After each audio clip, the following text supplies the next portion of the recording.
एक शख्स अल्लाह अल्लाह कर रहा था, उसके पास शैतान आया, कहने लगा वो ज़िंदगी हो गई है तुझे अल्लाह अल्लाह करने में, सारी ज़िंदगी गुजर गई अल्लाह अल्लाह करने में। ये बता अल्लाह की तरफ से कभी कोई जवाब भी मिला है तुझे? कहा मियाँ नहीं मिला। कहा फिर अल्लाह अल्लाह करने का क्या फ़ायदा? जब अल्लाह तुझे जवाब भी नहीं देता फिर उसका नाम लेने का क्या फ़ायदा? फिर इस तरह गिड़गिड़ा के रोने का क्या फ़ायदा? फिर खाशियत इलाही में गर्क होने का क्या फ़ायदा? उठ जा बिस्तर बिछा सो जा। इस अल्लाह वाले का दिल टूट गया कि बात तो ये ठीक कर रहा है, अरसा गुजर गया है मुझे अल्लाह अल्लाह करते करते, ज़िंदगी गुजर गई अल्लाह अल्लाह करने में और अल्लाह ने कभी जवाब भी नहीं दिया। इस अल्लाह वाले ने क्या किया? उठा, बिस्तर बिछाया, सो गया। आँख लगी, नींद आई, ख्वाब में हज़रत खिज़र अलैहिस्सलाम आए। खिज़र अलैहिस्सलाम आए, आकर फरमाने लगे, ओ अल्लाह के नेक बंदे, मैं अल्लाह की तरफ से तेरा एक पैगाम लेके आया हूँ। कहा जी कौन सा पैगाम? कहा तेरा अल्लाह फरमा रहा है, ओ मेरे नेक बंदे, ओ मेरे महबूब बंदे, हम अपना नाम लेने वाले बंदे को क्यों जवाब नहीं देते? और हम जिक्र करने वाले बंदे को क्यों जवाब नहीं देते? ए मेरे बंदे, तेरे अंदर ये जो इबादत का शौक है ना, ये जो तू बार बार अल्लाह अल्लाह की सदाएं लगाता रहता है, यही तो हमारा जवाब है। मेरे बंदे, ये जो तुम्हारे अंदर इबादत करने का हमने शौक डाल दिया है, यही तो हमारा जवाब है। ये जो हमने मोहब्बत डाल दी है, ये जो हमने मार्फत इलाही डाल दी है, यही तो हमारा जवाब है। तो क्यों परेशान हो गया है और क्यों तेरा दिल टूट गया है? हाय, कोई इबादत की चाह में रोया, कोई इबादत की राह में रोया। अजीब है ये नमाज मोहब्बत का सिलसिला, कोई कज़ा करके रोया तो कोई अदा करके रोया। एक शख्स नमाज इशा अदा करने के लिए अंधेरी रात में घर से बाहर निकला, मस्जिद की तरफ जा रहा था। रास्ते में ठोकर लगी, पाँव स्लिप हुआ, कीचड़ में गिर गया। वापस आया, लिबास तब्दील किया, फिर मस्जिद की तरफ चल दिया। रास्ते में जा ही रहा था, ठोकर लगी, पाँव स्लिप हुआ, कीचड़ में गिर गया। वापसी आया, नहाया, लिबास तब्दील किया। लिबास तब्दील करने के बाद वापसी मस्जिद की तरफ जा रहा था, नमाज अदा करने के लिए। हर हाल में नमाज पढ़नी है, नमाज नहीं छोड़नी। वापसी मस्जिद की तरफ जा रहा था, घर से बाहर निकला तो रोशन चिराग थामे एक शख्स मिला, वो भी मस्जिद की तरफ ही जा रहा। ये नमाजी बंदा उस चिराग वाले शख्स के साथ हो लिया। अब इस चिराग वाले शख्स ने नमाजी बंदे को बाआसानी मस्जिद तक छोड़ दिया। अब ये बंदा मस्जिद के अंदर गया, इसने नमाज पढ़ी। नमाज से फारिग होने के बाद जब बाहर निकला तो देखा कि वही चिराग वाला शख्स इसके इंतज़ार में खड़ा है कि अभी ये बाहर निकलेगा, मैं इसे घर तक छोड़ रहा हूँ। अब ये चिराग वाला शख्स इस नमाजी शख्स को बाआसानी घर तक ले आया, बाआसानी घर तक छोड़ दी। छोड़ने के बाद वापसी की तरफ जा ही रहा था, ये नमाजी बंदा बोल ही पड़ा। इसने पूछ ही लिया, मुझ पे एहसान करने वाले और चिराग वाले शख्स, जाते जाते अपना नाम तो बता के जा, तूने मेरे ऊपर इतना बड़ा एहसान किया है, मुझे मस्जिद तक बाआसानी ले गया, नमाज पढ़ने के बाद तूने मेरी नमाज नहीं रहने दी, फिर बाआसानी मुझे घर तक लेके आया, और जाते जाते अपना नाम तो बता के जा, और मुझ पे इतना बड़ा एहसान करने वाले, जाते जाते अपना नाम तो बता के जा। उसने कहा जी मेरा नाम शैतान। कहा हाँ, और तेरा नाम शैतान है?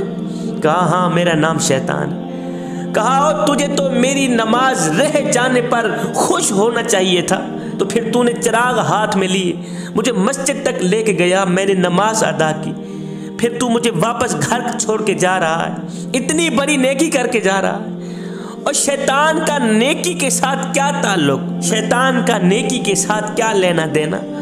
उसने कहा ओ अल्लाह के नेक बंदे, मैंने तेरे ऊपर कोई एहसान नहीं किया, मैंने तो तेरे ऊपर एक उल्टा खेल खेला है। कहा जी वो कैसा? कहा जब तुझे पहली ठोकर लगी थी तो अल्लाह ताला ने तेरे सारे गुनाह बख्श दिए थे, और जब तुझे दूसरी ठोकर लगी तो अल्लाह ताला ने तेरे सारे खानदान को बख्श दिया, और अगर तुझे तीसरी ठोकर भी लग जाती तो अल्लाह ताला तेरे सारे गांव वालों को बख्श देता। मैं नहीं चाहता था कि तेरे सारे गांव वालों की भी बख्शिश की जाए, इसलिए मैं चिराग लेके आया ताकि तुझे आसानी मस्जिद तक लेके जाऊं और वापस घर तक लेके आऊं, कहीं तुझे तीसरी ठोकर ना लग जाए।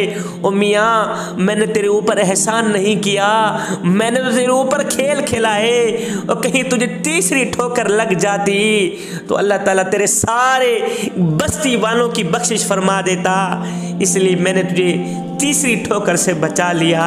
शैतान कभी भी तुम्हें नेक काम नहीं करने देगा, कभी भी तुम्हें नमाज नहीं पढ़ने देगा, कभी भी कुरान नहीं पढ़ने देगा। इस शैतान की बात हरगिज न मानना।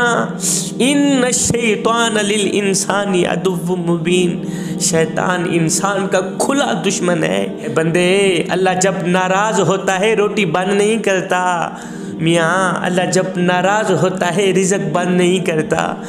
इंशाअल्लाह अल्लाह जब नाराज होता है, अल्लाह जब रूठता है, सूरज को हुक्म नहीं देता कि फलां शख्स मेरा नाफरमान है, तेरी किरणें उसके आंगन में नहीं जानी चाहिए। ना बंदे ना, अल्लाह जब नाराज़ होता है तो सजदों की तौफीक छीन लेता है। अल्लाह जब नाराज़ होता है तो बंदे का मन उजड़ जाता है। उस सैयद को इतना तो बता दो, जिस बंदे का मन भी उजड़ जाए उसके पल्ले रहता है क्या। हज़रत सैयदना अलीजुल मुर्तज़ा शेर खुदा ने क्या खूब फरमाया था। फरमाया, लोगो नमाज की फ़िक्र अपने ऊपर फ़र्ज़ कर लो, खुदा की कसम दुनिया की फ़िक्र से आज़ाद हो जाओगे और कामयाबी तुम्हारे कदम चूमेगी। एक शख्स मेरे हुज़ूर अलैहिस्सलातु वस्सलाम की खिदमत में हाज़िर हुआ, कहने लगा, हुज़ूर हमें कैसे पता चलेगा कि हमारी नमाज कबूल हुई है या नहीं हुई। हुजूर, हमने ये जो फजर की नमाज़ पढ़ी है, हमने ये जो ज़ुहर की नमाज़ पढ़ी है, हमने असर की, मगरिब की, ये जो इशा की नमाज़ पढ़ी है, हमें कैसे पता चलेगा कि हमारी नमाज कबूल हुई भी है या नहीं हुई। मेरे करीम नबी ने फरमाया, साहबी जब अगली नमाज पढ़ने का दिल करे तो पक्का यकीन कर लेना पिछली नमाज कबूल हो ही गई। बंदे, अगर नमाज के वक़्त तवाफ़ काबा रुक सकता है तो तेरा मेरा काम क्यों नहीं रुक सकता। मेरे हुजूर अलैहिस्सलातु वस्सलाम ने फरमाया, अगर नमाजी बंदे को ये मालूम हो जाए कि कितनी रहमतों ने उसे घेर रखा है तो खुदा की कसम क़यामत तक वो अपना सर सजदे से उठाए ही ना।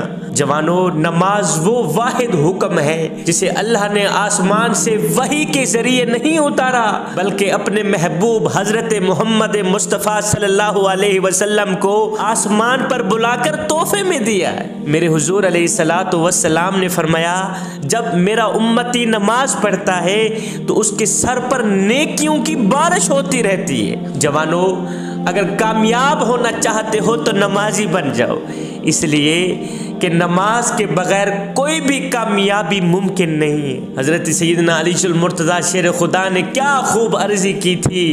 कहा, ओ मेरे करीम रब, ओ अली को पैदा फरमाने वाले, अली को अलीजुल मुर्तज़ा शेर खुदा बनाने वाले, अली को सोने मोहम्मद के कदमों पे बिठाने वाले रब, मैं तेरी इबादत तेरी जन्नत की लालच के लिए नहीं करता और ना ही तो जहन्नुम के खौफ से करता हूँ। मालिक, मैं तो तेरी इबादत इसलिए करता हूँ कि तू लायक ही इबादत के है। एक शख्स हज़रत सैयदना अलीजुल मुर्तज़ा शेर खुदा के पास आया, कहने लगा, हज़रत आज मैंने आपके बारे में एक नई खबर सुनी। कहा, जी क्या सुना है। कहा, जी मैंने सुना है कि तू अल्लाह से बातें करता है और अल्लाह तेरे से बातें करे। तू अल्लाह से बातें करता है और अल्लाह तेरे से बातें करता है। आपने फरमाया, मियाँ तूने बिल्कुल ठीक सुना है। कहा, जी वो कैसे। कहा, मियाँ जब मेरा जी चाहता है कि मैं अपने रब से बात करूँ तो मैं नमाज पढ़ने लग जाता हूँ, और जब मेरा जी चाहता है कि मेरा रब मुझसे बात करे तो मैं कुरान उठाता हूँ, पढ़ने लग जाता हूँ। इमाम अली मकाम इमाम हुसैन रज़ियल्लाहु ताला अन्हु के पास एक शख्स है, कहने लगा, हज़रत आपको जन्नत अजीज़ है या नमाज अजीज़ है। आपको जन्नत अजीज़ है या नमाज अजीज़ है। आपने फरमाया, मियाँ मुझे जन्नत से कहीं ज़्यादा नमाज अजीज़ है और मुझे जन्नत से कहीं ज़्यादा नमाज अजीज़ है, इसलिए कि जन्नत मेरी रज़ा है और नमाज मेरे सोने रब की रज़ा।